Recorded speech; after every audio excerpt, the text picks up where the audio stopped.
Diyos ko po, si Roque, nasira na ata ang buhay. Si Roque, mga kababayan, pilit po talagang hinahagilap ng ating mga kapulisan. Information Office.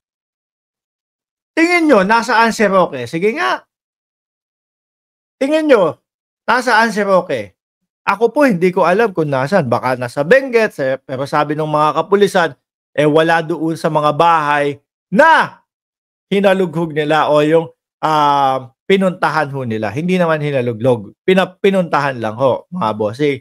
Pero, ang kagandahan ho dito, mga kababayan, nasusundan daw po si Roque. Ayon po sa pagkakaintindi ko sa balita. Sabi ni Ma'am BMB Chris Rose, baka nasa US na.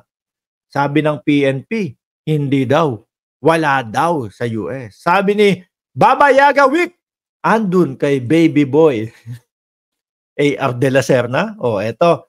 Sabi ni Ma'am Elizabeth, nasa Kingdom, kasama si Duterte.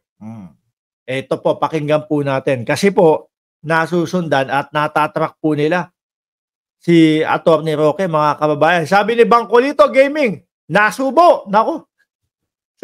Sumusubo o nasubo? Baka nasugbo. Ibig kong sabihin niya, nasugbo, Batangas. Yan.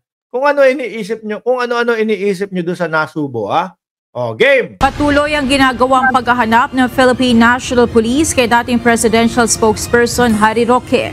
Ayon kay PNP Public Information Office Chief, Police Colonel Jean Fajardo, bumuo na sila ng tracker team na siyang nag-iimbestiga sa posibleng kinaroroonan ni Roque na ipinaaresto ng Kamara dahil sa hindi pagsipot sa mga pagdinig. Saglit lang po Pagka naman, kunyari, alam nyo na kung nasaan. Dahan-dahan, dahan-dahan ang bukas ng pinto. Baka mamaya kung ano ang bumulaga sa inyo. No?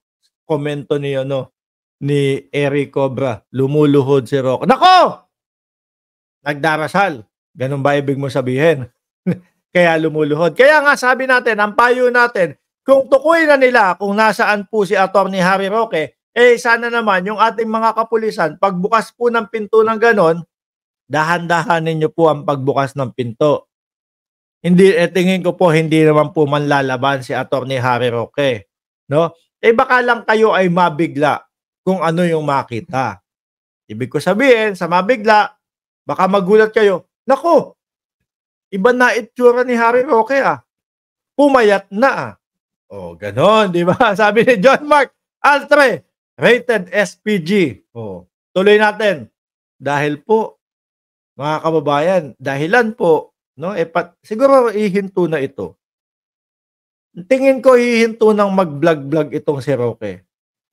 No? Sabi ni Rec Hunyo, magkano ang bayad sa'yo?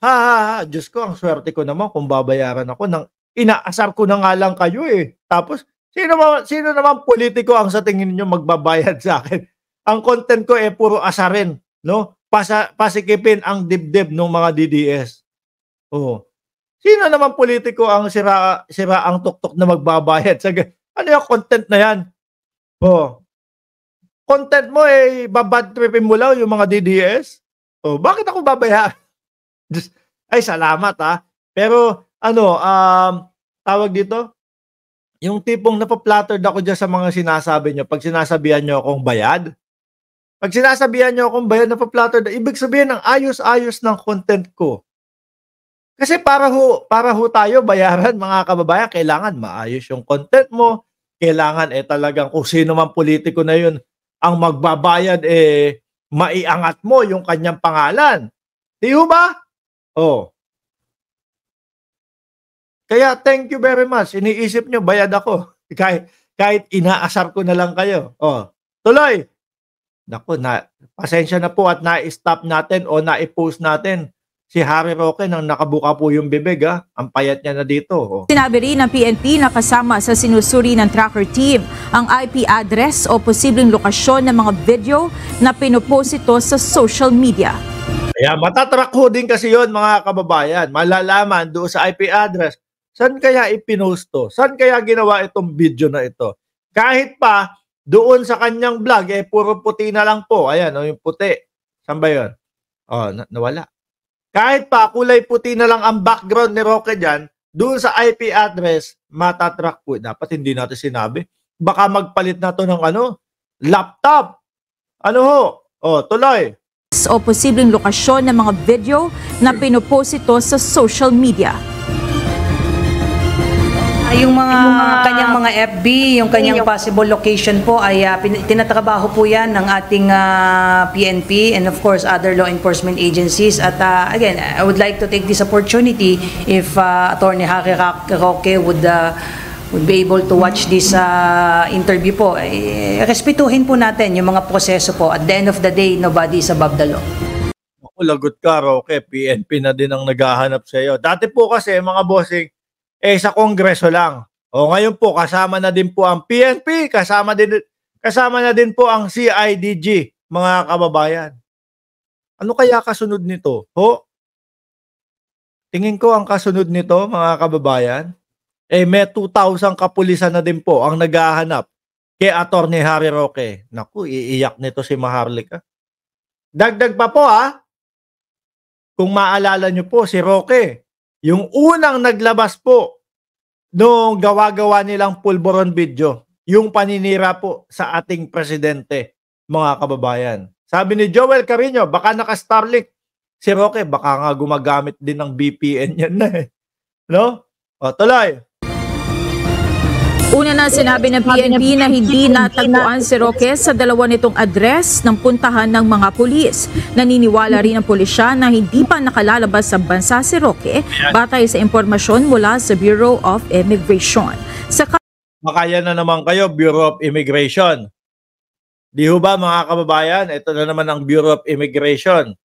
Lagi nila sasabi, naka-look out, naka-watch out, o naka-shout out. Lahat na, no? Kay Mayor Alice Guo o aka Guo Hopping. Tapos malaman-laman mo nakalabas na pala ng bansa.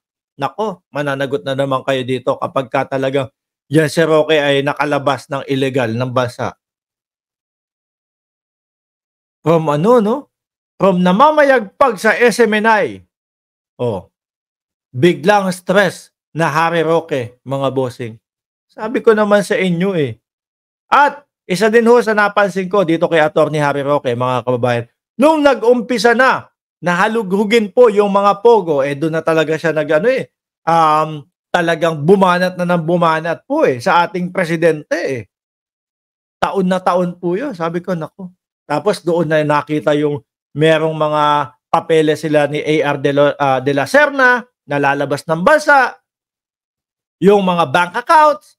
Tapos huling-huli po, mga kababayan, biruin mo naman, sa bahay, doon sa PH2, no? Na kumbaga nakapangalan doon sa PH2, yung pamilya din po ni Harry Roque, mga kababayan. Sabi niya, no? Yan pong Quadcom, sinisira lang po ang pamilya ko. Hindi masisira ang pamilya mo. Unang-una nga, sabi ni Ace Barbers, ikaw ang sumisira sa pamilya mo. Hindi naman kami yung gumawa ng joint account. Tama nga ho, mga kababayan. Di ba? Hindi naman po ang Quadcom ang gumawa ng joint account. And second, ano pa po? Sila yung lagi magkasama kasi ni De La Serna. Di ho ba? Sila ho yung magkasama lagi ni De La Serna. Saglit lang. Okay? Ayan. Kaya wag niyang sisihin na sinisira po ng Quadcom, no, ang kanyang pamilya. Sabi nila, Itero Adventure, check nyo din, sir. Si A.R. de la Serna, baka wala na rin, nagtanan na yung dalawa. Diyos ko, Lord. Sabi nila, Itero, mayabang si Roque. Yung mas magaling sa kanya, nahuli. Siya pa kaya. Mag-iiyakan po yung mga DDS niyan, mga kababayan. Ano pa siya sabihin dito? Anyang mahuli ng PNP si Roque ay ito-turn over nila ito sa Kamara. Ayan. Biruin nyo po. From press na press sa SMNI, isa lang po hindi ko nakikita. Dalawa lang po yung nakikita kong hindi press dun Si Jason sa at si Ka Eric. Para pong laging mga pawisan ho. Parang laging kalalaban lang sa boxing. Yung isa, tapos lumaban ng boxing. Yung isa naman, natanggal yung ngipin dahil sa boxing.